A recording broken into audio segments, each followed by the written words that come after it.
सब जानते हैं कि लगातार चाहे वो हम लोगों की पार्टी हो कांग्रेस या फिर सरकार में कमेटी के एक सदस्य होने के नाते लगातार यह प्रयास हो रहा है कि छात्रों के सभी जायज़ मांगों को माना जाए और उनसे 2 राउंड वार्ता के बाद जिन बातों पर उन लोगों की सहमति हुई कि इन बातों पर हम सहमत हैं और किन बातों पर हम सहमत नहीं हैं, उसमें जो बातें जिन बातों पर सहमति थी उसको मैं सबसे पहले आप लोगों के समक्ष रखना चाहूँगी।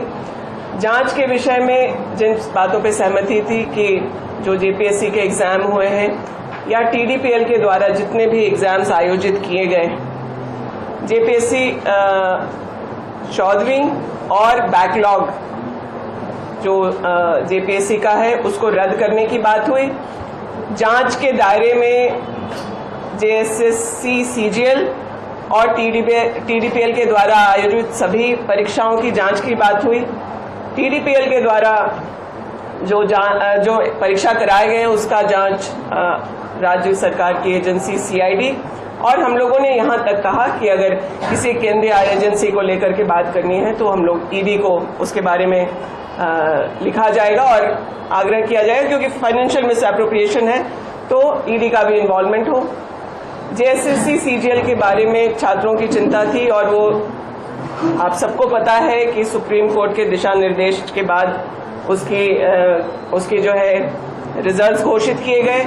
नियुक्ति पत्र बांटे गए और लोग आज करीब 1 साल से ऊपर उसमें कार्यरत हैं। और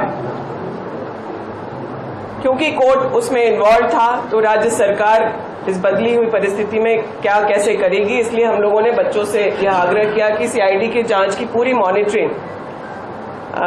जुडिशरी से कराई जाएगी और उसको यह प्रयास होगा कि